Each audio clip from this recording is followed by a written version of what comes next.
Hi everyone, this is Anmol Ravlani from Go Social, and today I'll be going live with Pankaj Prajapati.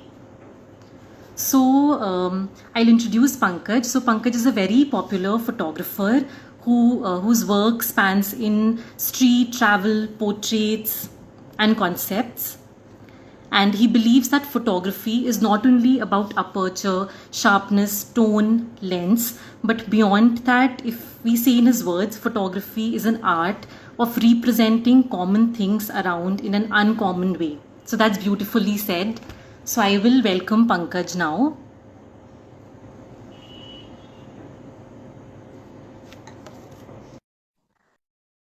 All right, so he'll be joining us in a few minutes.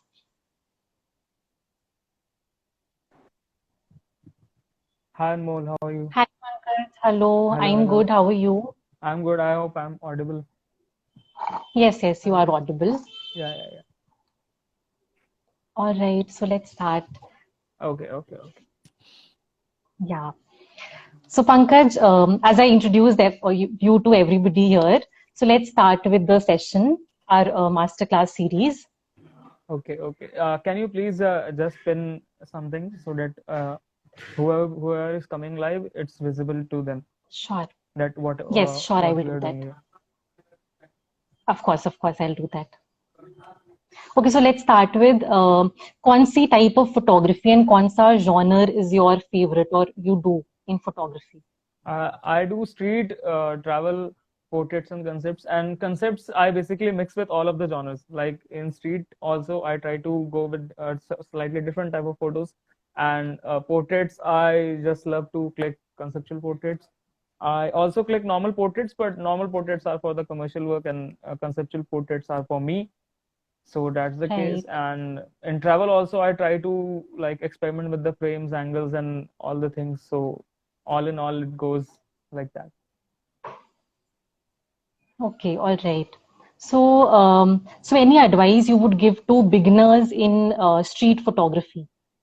So see, street photography is all about candidness and patience. So when we go out in street, we have to capture many things are going around in our vicinity, and we have to focus on particularly small things that are happening around us, and it basically requires an eye which requires a significant time to develop. So as we practice, Right. as we go further in street photography, and as we like practice it daily and things, then with time the eye for the photographic eye for the street it's developed.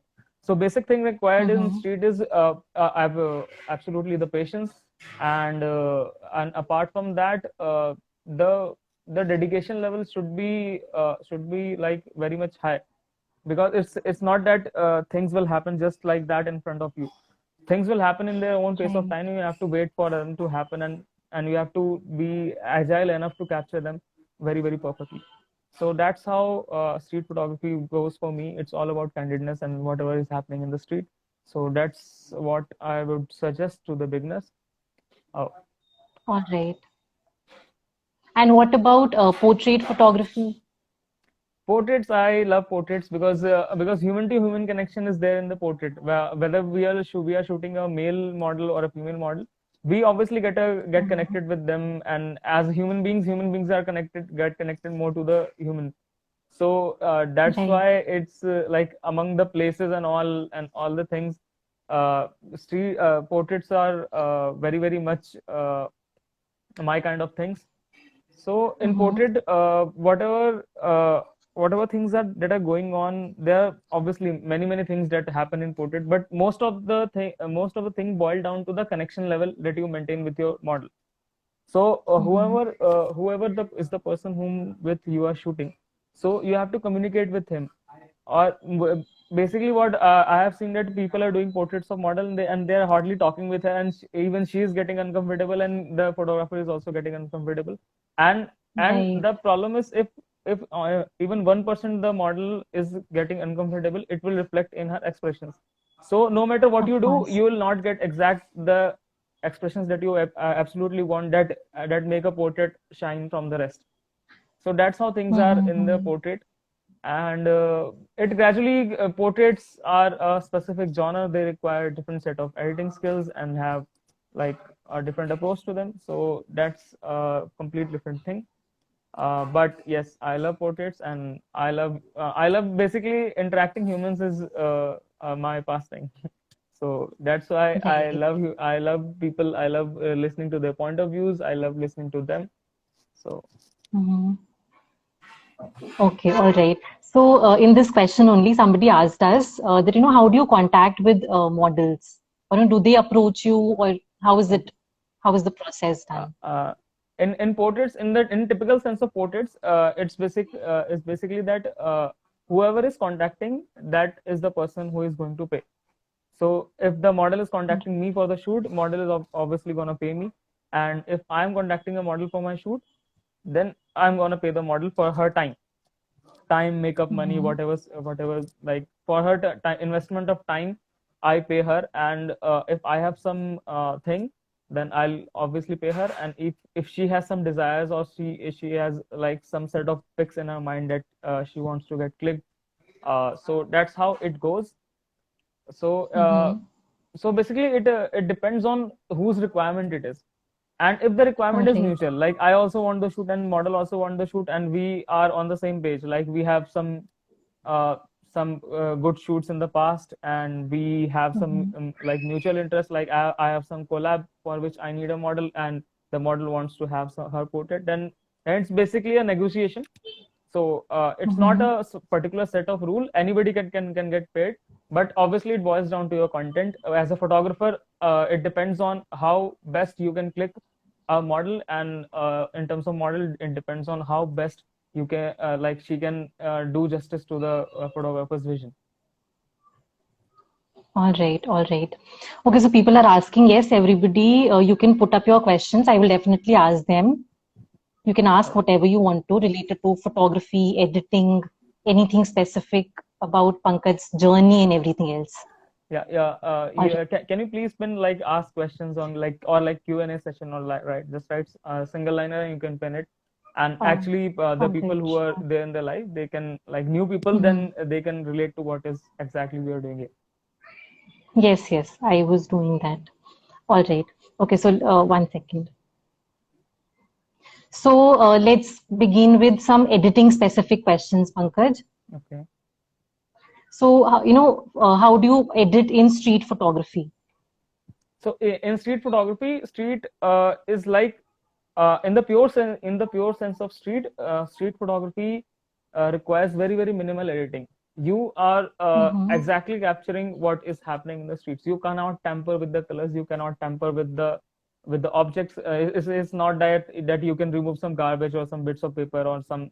You cannot tamper with the frame at all, and obviously you cannot tamper Mm-hmm. with the color grades, and that is exact contrary Mm-hmm. to the like portraits we do. In portraits we try to show the model in the best possible way, but in street we try to showcase the location and the all the things that are happening in the exact specific manner. So regarding the Okay. editing, it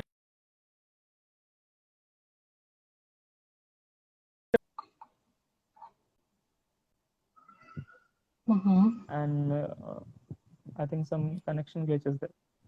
Oh yeah, it's fine. So it's basic whites and all blacks adjustment and all the whites panel, which is the first panel. So but there are some shades also in that some people want to go with the tones, and some people want to give their particular cinematics some film look to the street photographs. Mm-hmm. But it depends on person to person. It depends on taste to taste. So, but in pure sense of Okay. street photography, we do very minimal editing to the street. Acha, all right. Okay, so same editing question for portrait photography. Okay. Any advice on that?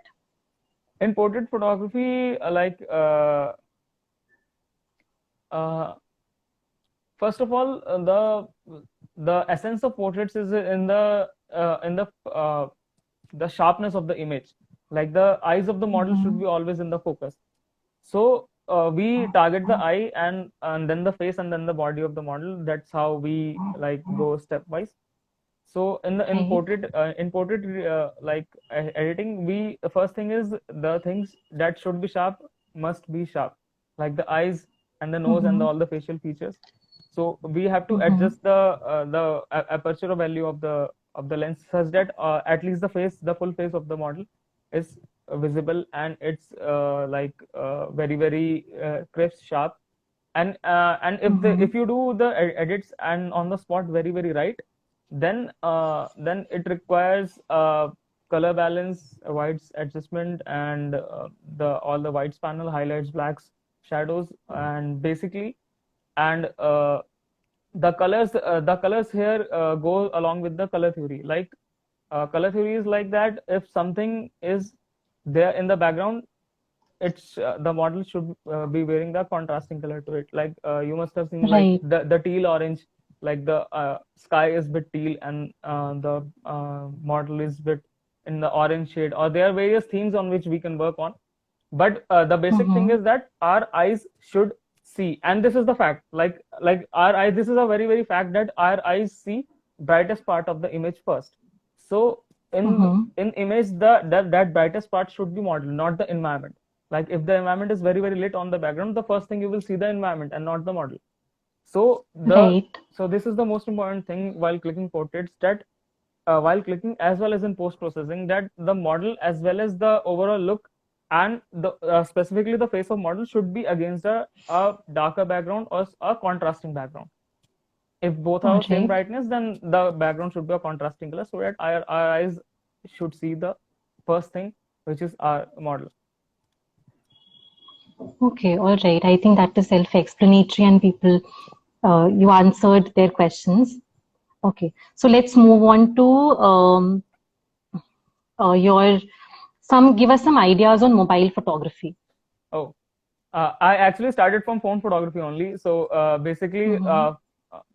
when I took the photography very seriously, like after initially it was just like once in 15 days, once in a month. It was just like an inner thing that you do it occasionally, and sort of like that. But then Right. I bought uh, which was typically a better version phone, better high-end phone at that time, which was Mm-hmm. OnePlus 6. So I bought that in Mm-hmm. back in 2018, and then I thought that I'll do photography on a regular basis. I'll go out daily, and I'll click pic daily, whether one pic or two pic Okay. or a set of pics, but I'll go daily and I'll click daily. So that's Mm-hmm. what I that was the inception of the idea. And then I installed Instagram, and Mm-hmm. basically the whole origin is from mobile photography only. For initial approximately 1 years, I was wholly dependent on phone.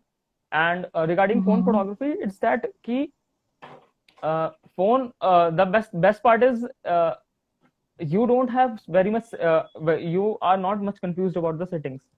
And the second best part is phones are very much useful in learning the compositions. This is why this is Mm-hmm. because ki, uh, when you work with phone, whatever thing that is at the background is in your phone screen. Mm-hmm. So you are actually living with the photo. It's not it's unlike Mm-hmm. DSLR that you are carrying a 2 kg device on your neck, and when you are clicking and when you are seeing it, you if you are a beginner, you might be like, oh, I have messed with the settings and this is not what exactly I am seeing.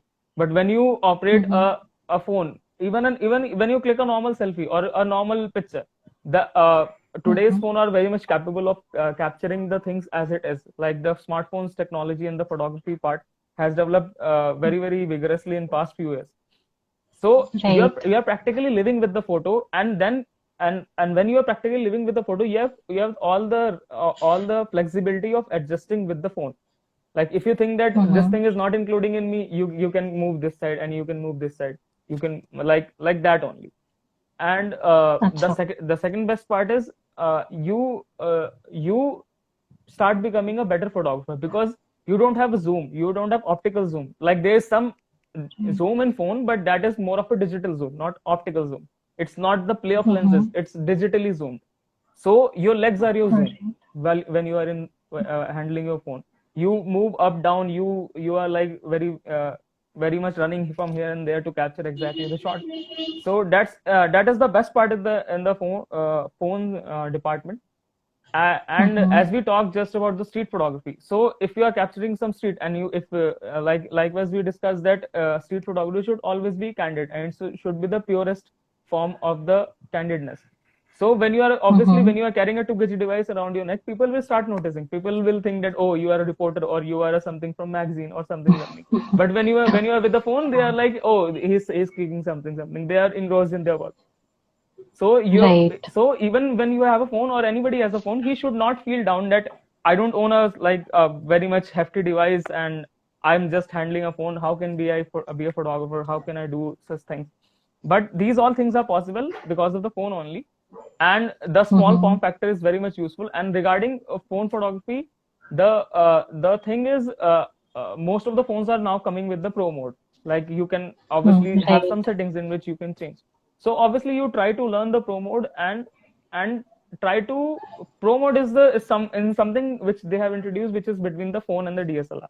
They have introduced some settings of DSLR in phone, and that's the best way to jump into. Before jumping into very, very professional photography, it's better to get used to the pro mode. So most of the phone photographers that I meet, they only use the like single tap click, or when they hold the click, it starts shooting in the burst mode. But when you explore Right. different settings like macro mode, or different settings of a phone, it obviously becomes much more familiar, and you get to use the like, you can say, the superpowers that the hefty DSLRs have. So that's you are getting in a small size packet. So yeah, it's just exploration and practice. Basically, it's that thing. All right. Okay, so very useful information. Thank you, Pankaj. Okay, so similarly, in smartphone, somebody asked some tips for night street photography with a smartphone. See, smartphone. The only thing which is lacking in a smartphone is the low light performance, because smartphones have a very, very small sensor. They can, like, sensor size of a DSLR is very, very big. It can take a huge amount of light inside it, and when you compare it to a phone, its phone sensor is very, very small. So while in the night, obviously you cannot do much apart from the basic settings that inherently the phone has. But try to play with the lights and shadows. When you are in night, you obviously want to look for those things that are light sources.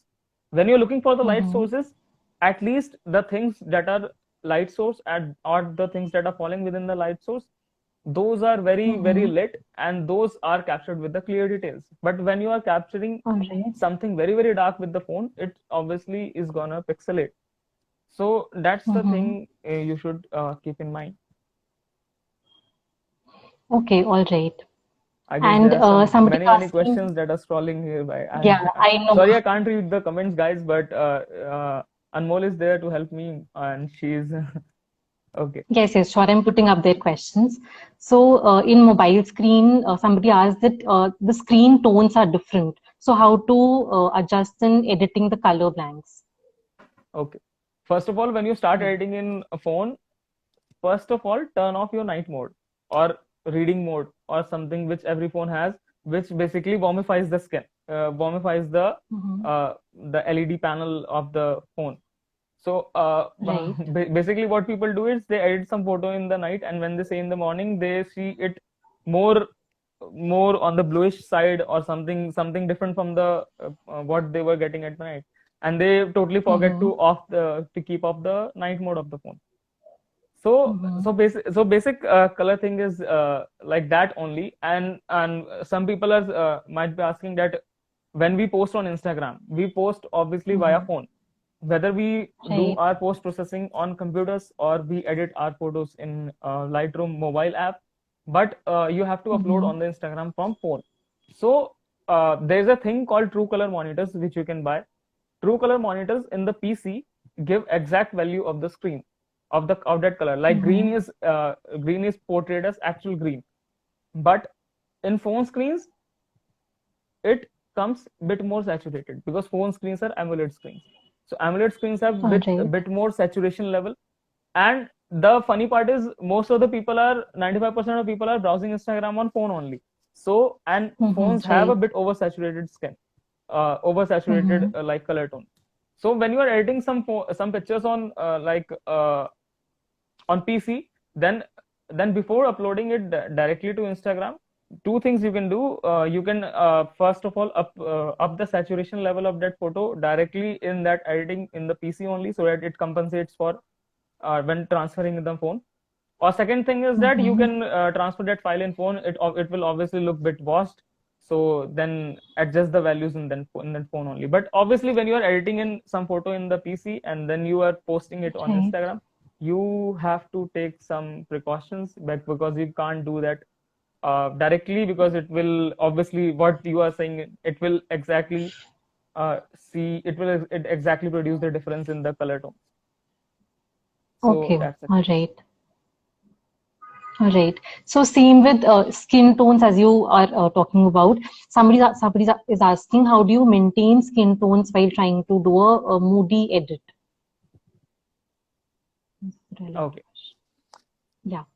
Moody edit is like that. First of all, many people might not be understanding what is moody edit. Moody edit is like you are giving a picture a dark yet bright look in that image. Like the highlights are a bit bright and highlights are like toned down, and the subjects are very but bit popped. It's basically a cinematic kind of look. The look you get in movies, like some blue lights and something. It is basically inspired from that. So the most challenging part of editing in any moody edit is exactly the maintaining the skin tones.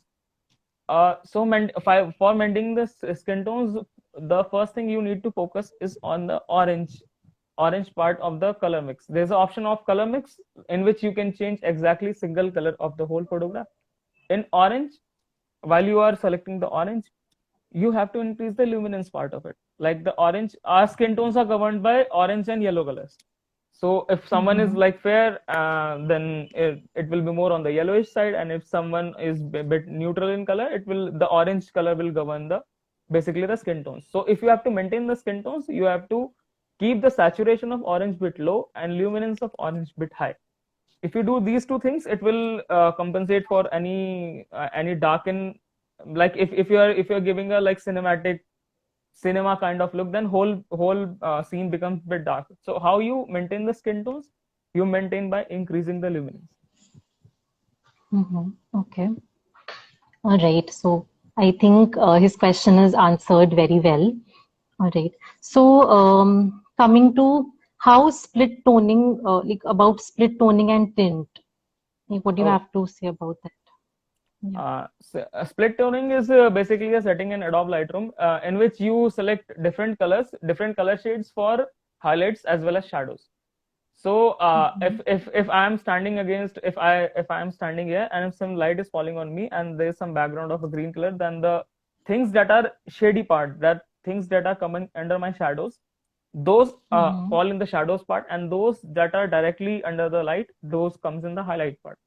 So most of the time, the shadows, we give a cooler color tone to shadows, like bluish or something, and the highlights we give some orange or yellowish or some warmer color tones.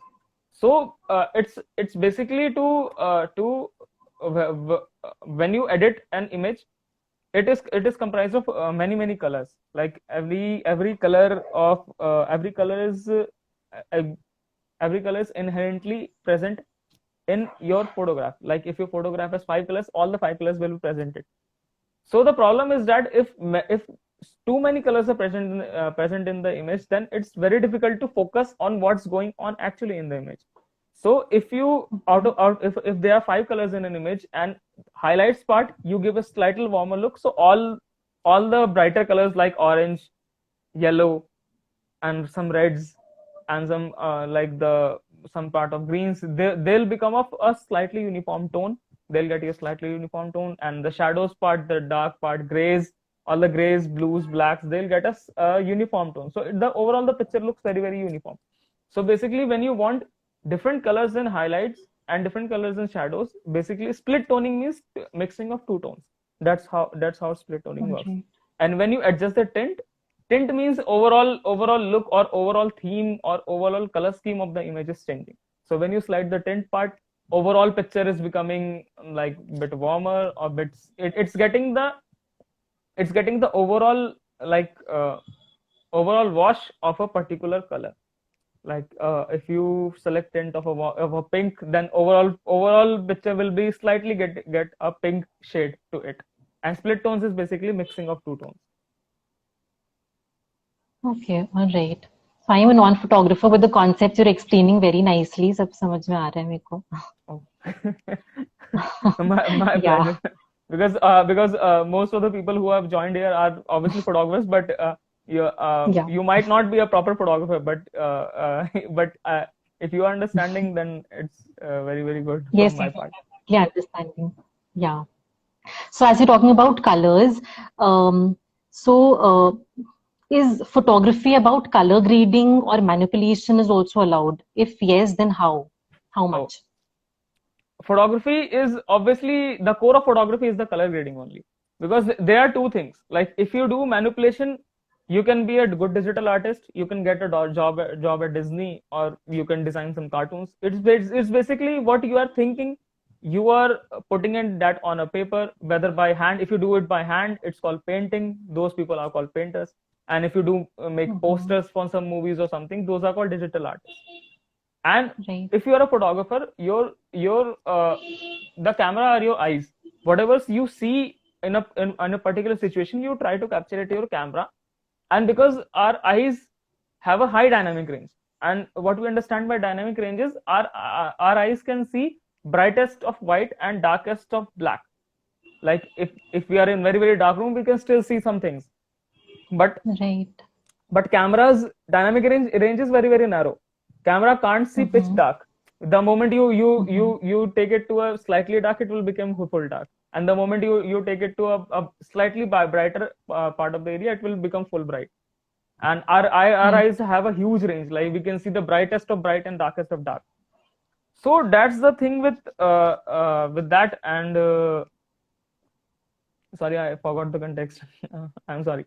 So what was exactly the question? The Can you color please repeat? grading is photography about color grading or Yeah, manipulation is. So obviously what I have explained is that our cameras cannot match with our eyes. That is a simple fact. So whatever Right. thing camera has captured, the core of editing is that we change the colors so that it matches to what we saw.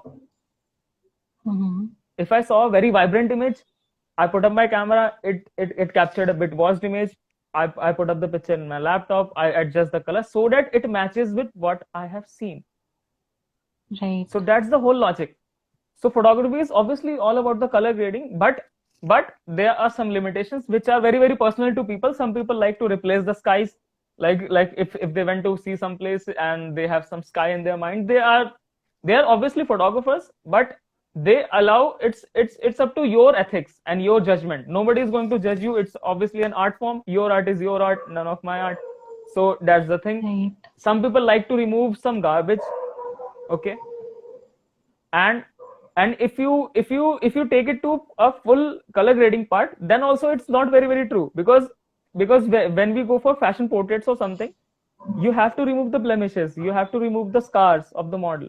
So there we are manipulating. Right. So it's a very, very gray area, if you're understanding me.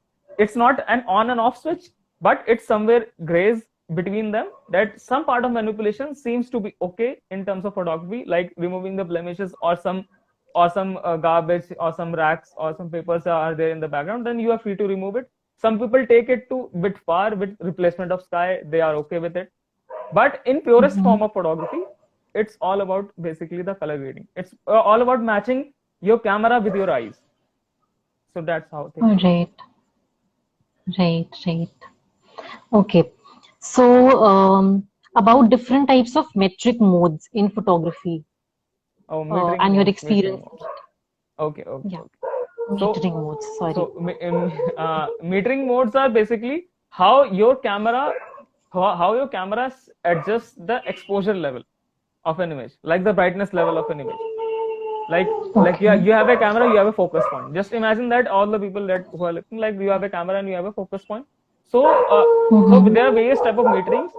One is called matrix metering, which is evaluative metering in general, but Nikon has term of the matrix metering. So matrix metering is that whole picture is divided into some blocks of matrix, and it analyzes all the blocks and gives a uniform bright level to the image. And then comes spot metering. Suppose I am standing in front of a bright light source. So if you set your focus on me, then I'll get bright. If you set your focus on background, then that will get bright. I'll get dark. So basically, how we tap on the phone, no, like if you tap on the bright source, all the things will get dark. If you tap on the dark source, all the things will get bright. So that's how spot metering works. And there is another mode in which I put my camera most of the time. That's called highlights preserved metering. So in the highlights preserved metering, getting highlights preserved is like that. When you are clicking a picture in the open part or open sunlight, none of the things should be patchy white. Like if you are shooting a model, clouds should have textures retained to it. That's highlights part. I told the highlights and shadows. So highlights part is things which are bright. So if the cloud is bright, it should not be patchy white. It's not as if someone painted it. You have to retain its details basically. So if the highlights preserve metering, in which if that mode we are setting our camera in, so the advantage is your picture will never get patchy white. Your picture will never get blown off the details. The camera will try its best to preserve the details, and that's what is important to me, because if some things have gone dark, it's easier to recover them back, instead of if something has turned patchy white in an image, you cannot just retain the image. Exactly, the one question came in my question also, in my question sticker also, that how can we unblur the image? So it's not logical that you can unblur the image. You cannot just unblur the image. If the details are lost, you cannot just be God and put details back in that image. So if something is already blurred, there is no way to get that blur removed and somehow expose the fully detailed part. But there are some settings in Snapseed and Lightroom. In Snapseed, you can always increase the sharpening, and in Lightroom, there is host of options. You can increase textures, clarity, dehaze option is there, and then there is sharpening. Then you can reduce the noise reduction, and many options are there, so that you can fix slightly blurred part or slightly hazed part, but it's not completely natural and it's not completely very possible. All right. Okay. So a lot of people are asking questions about curves. Okay. And Okay, curves. Curves are basically like I told you na, like the things are a bit grayish in photography. So curves are basically the thread which is joining the highlights and shadows. There's a thread which is joining the highlights and shadows. So curves, with curves, we can adjust the highlights and shadows value in terms of values also, and we can use them in the curves also. Some images like professional portraits, if you see, that have a washed grayish look to them. That's because the shadows part have been lifted up. And when you lift up the shadows, all the blacks part become a bit grayish. So if I'm looking like this, if you lift up the shadows, the whole thing will have a faded look.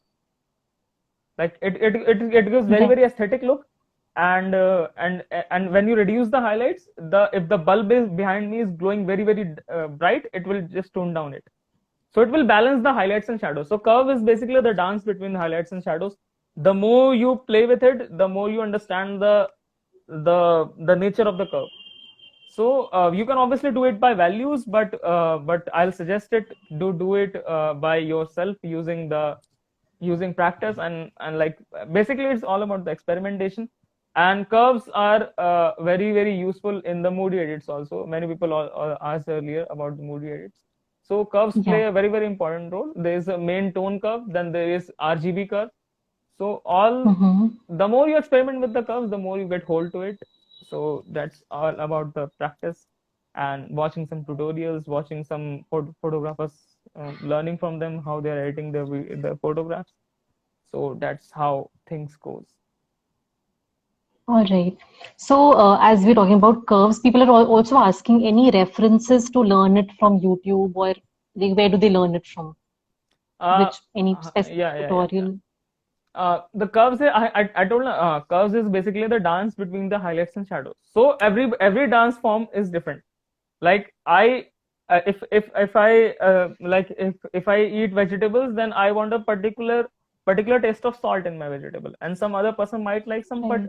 some another like heavy salt or some low salt. So Mm-hmm. it's basically every person has its own style of editing. Tones and curves Mm-hmm. are basically the spices and the salts that you add to your food. It's comparable to that. So some people might not like the curves or might not like using the curves so much, and some people have a very very high usage of curves and high usage of tones in their edit. What you as a photographer have to do, you just go onto YouTube, and obviously if you visit a particular channel, then it will all be biased about that his own specific pinch of salt, that is the Mm-hmm. curves.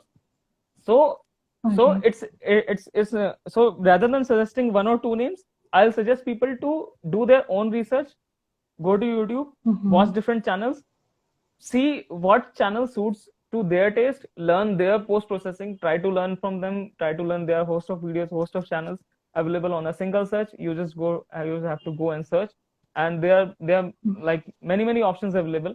So learn from all the options, learn from the like zero to high value of salt, then select Right. whatever suits your taste. All right. Okay, so in the QA that we posted, people also asked that should they make a portfolio website? Like, is it Okay. beneficial? Is it useful for photographers? Earlier it was very useful, but most of the work that I am getting, it's because Mm-hmm. in the offline world is in the offline works, it's still very useful to have a portfolio. Like if you Mm-hmm. go for offline works means those are commercial, the strict commercial part, like the weddings, events. If you have a decent portfolio like printed images, it obviously has a greater edge. But in today's world, your Mm-hmm. Instagram is your portfolio. If you are doing your photography and you are posting it on Instagram, people obviously recognize you from your work that you post on your Instagram. So Right. in pure commercial work, it is obviously required, but in terms of collaborations, it is not exactly required. You just have to post the best of your works on your Instagram, and people will contact you for Mm-hmm. collaborations. Brands will contact you, and basically your Instagram profile is your portfolio. If you can manage a website, manage what why I'm saying manage, because website running is also a costly affair. Like you have to pay for hosting, you have to maintain a website, then you have to like give a dedicated time to it. The more associations you expand, the more time you have to give. So it's better to give your more time to the Instagram and have a basic Mm-hmm. portfolio ready in terms for a reference or something. All right, all right. Thank you. So many people are asking about street photography. That is it street clicks? Is it difficult for them? People ask why are you clicking up pictures, or how do you deal with them? Okay. There are two things in street. First is street portraits, and second is the like normal street that we do. In street portraits, it's Mm-hmm. always better to have a conversation with that person. Like today Right. only, I clicked a street portrait, and Mm-hmm. that was of an old lady, and I was basically having fun with my friends and on a tea break with a model shoot, and there was old lady sitting there. So Mm-hmm. I went there, like I told oh okay auntie aap mere dadi jaise dikhte ho, and you are like very similar to her. Your smile is like very good, and can I have Mm-hmm. your picture? तो कह रहे कि उन्होंने बोला कि बेटा आप क्या करोगे मेरी पिक्चर लेके? तो मैं बोला आंटी कुछ नहीं है, सही आप हमें अच्छा लगे, मेमोरी रहनी चाहिए. So like Mm-hmm. it's basically the conversation, the small conversations you establish with the strangers. So you have to make them Right. comfortable within two or three lines, so that they are ready to pose with their like best expressions. So in street Mm-hmm. portraits, the conversation very works, and in normal street where we capture the candid moments, some pujari coming out of the temple with his Mm-hmm. some incense sticks and doing something, and some people are offering some prayers, and those which are candid moments which are going on. Obviously Right. don't cross that line. Like don't hurt any religious sentiment of any person or anything that is hindering his work. He is doing his own work, you do Mm-hmm. your own work. Don't if you are if if some juice person is or some vegetable person is sprinkling fresh water on his vegetables, if you just put your camera in between, it will hinder his work and it will obviously oppose it. So you try to be as stealthy as possible, and if someone Right. objects, try to convince them. Like I have some ready 2-3 liners. Like I say to them that I'm working for a college project, because I obviously look like a college student only. So I tell them that despite I'm doing a job, but I say to them that okay, this is some college project in which I have to capture the essence of this market and something, and they get convinced. Mm-hmm. Basically, they should get convinced, and if a lie, a white lie which is not hurting anyone and which is getting your job done, I think Right. it's very very evident to go with that rather than having a tussle with someone on the street. So obviously, if you can convince to them, then it's very good. But don't give them fake hopes. Like some of my friends go and people ask them what they are doing. Then they say that okay, I work for this newspaper. If I click your picture, it will get published in tomorrow's newspaper and something. They give same fake promises. So you should never do that. Be real and Right. be as authentic as possible, and try to make them comfortable. If you are going with portraits, and in pure sense of streets, be like candid and be like stealthy, so that you can get Mm-hmm. whatever you want. Right, right. Very, very well answered. So everybody will take up these tips, I'm sure. Yeah, sure. All right. So some people are asking about lenses for beginners. Which Okay. lens and which macro lens? Yeah. Okay. Till date, I only have basically uh, I I have only kit lens of my body, which I got with my camera. I didn't buy any specific lens for it, except a lens which was jointly owned, and externally like second lens, which was jointly owned by me and Mm-hmm. my friend. So that's not only my lens, but so basically the best lens is the lens which you start with. The once you Mm-hmm. get hold to a particular lens, you understand the lens very well. Rather than having 5 gadgets, you have to have one gadget whose specifications and whose mastery you have done. like Right. like the basic kit lens that comes with a crop sensor body is 1855. So while you are working with 1855, if there is some temple or some person in front of it, they suppose there is a temple in front of it. It has some huge scale. It's a 2-floor temple, and you are standing some 20 feet away from it. Then if you are Mm-hmm. standing 20 feet away from it, if you are putting up your camera, it has a zoom range of 18 to 55 mm. Then the better you get used to your camera. Like for me, if I'm standing here, I can say that exactly if I keep my lenses at 35, I'll get exactly the temple in the frame. That comes with expertise. Right. So rather than having 5 Mm-hmm. lenses, keep one lens and be a master of that lens. Be a master, because I obviously I'm repeating this fact because some things happen in street very swiftly. Like some sadhu is running from here and there, some child is running from Mm-hmm. here and there, and some there are brisk moments, there are very very split second moments. Like someone is pouring chai, he was like cooking the chai and say some pouring chai on the chai cups, and you cannot hinder him. Right. So the more you are familiar with your camera, the lesser time it takes to get the photo clicked. Like you can get the Okay. photo clicked in just half a second, and Mm-hmm. if you have 5 lenses, the moment you will start adjusting and start changing the lenses, that moment is gone.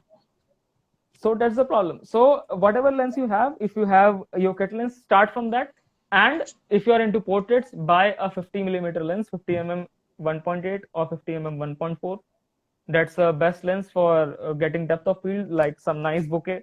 uh, so that's the thing. It's a very very cheap lens also, one of the cheapest lenses and one of the most effective lenses. So 50 mm 1.8 or 50 mm 1.4, you can buy All with your right. kit lens to build a starting point for your photography.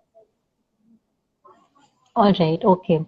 And so there are everybody's asking for beginners which lenses, like which camera is better, a DSLR or a mirror lens? Oh, mirrorless and Yeah. a mirrored camera, something. So Yeah. so basically the thing is that mirrorless cameras are obviously it's basically how you define a beginner, because mirrorless cameras are starting from above a lakh. So if you are a beginner, so if you are beginner in terms of monetary beginner, or beginner in terms of a beginner in photography and no money bar. So if you don't have money bar, then obviously go for mirrorless cameras, because it produces less of sound. All the very merits are there of it. It's obviously the future of photography. But if you are a beginner, I'll suggest you to go with crop sensor body, and firstly understand how a DSLR works, how a basic DSLR works, so that you can get used to of an advanced DSLR when you expand your kit. So I think Mirror do wonders. I have worked with crop sensors, and they have given me some wonderful results. Crop sensors, basically, it's not about the camera. It's obviously about the camera, but it's more dependent on the lens and more dependent on your skills. So, rather than purchasing a bike of 1000 cc, first you should buy a bike of 100 or 150 cc, and you make the hell out of it. Like do stunts and do whatever you think that you can do, that you know the inside and outside of that bike. And then when you shift to a 1000 cc bike, you obviously get a better result out of it. So that's how photography things also go. You buy a entry level DSLR, get the master of it, and then buy a high end DSLR, and then you will get master of it. Otherwise, you will be just like a big boy with some fancy toy in his hand, but has a 2 lakh camera in his hand, but can't click a good picture. So that's how. Right, absolutely. If you bake a good cake, like people also say, like many people ask me, like, how does camera matter, or how does something matter?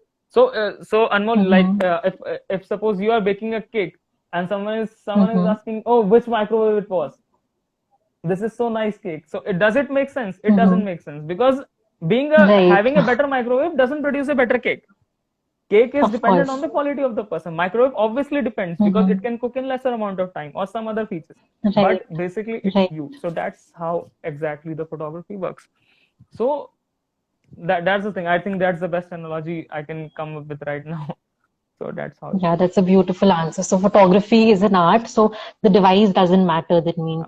Yeah, device it's you. Very less it matters. Like if you are, like it shouldn't hamper your skills. It shouldn't hamper your vision. Right. Whatever thing you have planned in your head, that you should execute with it. It's only is the only thing which is hampering should be the quality or something. If someone wants to be quality in terms of, if someone wants to print this size of image, or someone wants to print a building size of image out of it. That's how the difference in camera works. That's how difference in oven works. Someone can cook in 10 seconds, some can cook in 30 seconds. So that's the thing. It's basically, it doesn't make a difference.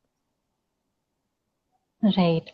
All right. So I guess people have lots of questions, Pankaj. We can take those up in some other session with us. So I think we should end with something. You tell us about your career in photography. Any experience? Yeah. See, I started photography with a film camera. Basically, it's not proper photography, because I was like a family photographer. Like whenever some event is happening in the family, I was like most excited for the camera part. Like, okay, I'll handle the camera. Rest of the things you will manage. I'll handle some birthday parties there. Okay, I'll handle. So it's basically was my thing. Like, I was from childhood, I was more inclined towards the camera. Like, it was like expensive toy for me. Sort of thing. Right. So obviously the interest, basic interest started from that. And when I grew up, phones at that time hardly had any camera. So basically we had a small pocket size Canon or Nikon camera, and some Sony Cybershot sort of camera. So I also the moment I got that camera, I was like hugely very like surprised, because earlier there was a long wait. When you shoot from a film camera, there is obviously a time for the film to get developed, and then there are things. But when you are shooting digitally, you can obviously delete the picture. So that feature, I was like very excited from it. And that camera I took with my college for all the 4 years, even the shifting of assignments or something, because earlier WhatsApp was also not there. So in college, if you have to share some assignment, you have to share via email or something. and that camera was very, very Right. handy to me. So that's how the association with the camera grows, like from childhood to college. Then went to the college photography club. So there I met many Mhm. people who were like very, very bulky people with bulky DSLR, and I was like basic knowledge of simple camera, who is just like timid boy and interested in learning camera and photography techniques. So obviously I learned Right. many things from them. The first DSLR that I operated was of the college property, because as a student you can't afford a lakh rupees device, because that's the whole Right. your fee, that's the whole fee of your college money. So that's, you cannot obviously buy a camera. But obviously, Of since I course. operated it, I had some hands on, and then I made up my mind that whenever Mhm. I'll earn, I'll buy DSLR for my money only. So that was the Right. first thing that I told in the life, that I started from phone photography, because I didn't want to invest Mhm. a huge sum of money into something which doesn't give me that much output, or it doesn't give me that thing.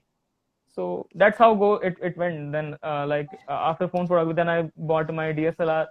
Then that DSLR is still with me, even like by my side. It's like right there. I was like transferring files. So it's always with Okay. me, and it's like a respite from the daily hustle and bustle, from the daily life or daily Mhm. life job. It's basically a creative thing which keeps you going on, and there are people obviously to support me, and it obviously is a great sense of encouragement. Yeah, right. Very inspirational. So, I'm sure everybody wants to know about your entire journey and everything. So I would want to tell everybody that yes, this live will be saved, and all the useful information that Pankaj gave, you can have a look at the live. It will be saved in the on Go Socials page. And please give us your suggestions. We can have another session with Pankaj, because I'm sure everybody of you have so many questions, so many advices to take from yeah, Pankaj. yeah. But I think we have covered most of the common questions. But there are some Yeah, specific, we but did. specifics are like very, very long. Like even if we go on the whole night, we won't be able to cover all the questions. But basically, Right, right. the thing is, you guys have had an idea of it, and basically that was my whole purpose. That was the purpose of the whole life. That we can Right. educate some of the few people about a thing. So Mm-hmm. very, very honored by Go Social for this live, and obviously it's a nice way to interact with the audience, because for me personally it's Right. very difficult to come to live, because I can't read the comments and then I can't speak because there's nothing to speak. So if it's very, very Right. handy if someone is asking questions and I am answering and like the questions. So that. Yeah. Yeah. So thank you so much, Pankaj. Very useful session. I loved it. The Thank concepts you, that you Anmol. Thank explained and everything else. Yeah. you. All right. Thank you. Okay, thank you. Bye, bye, guys. Thank you. Bye bye. Okay. Yeah. Bye. Good night. Good night. Good night.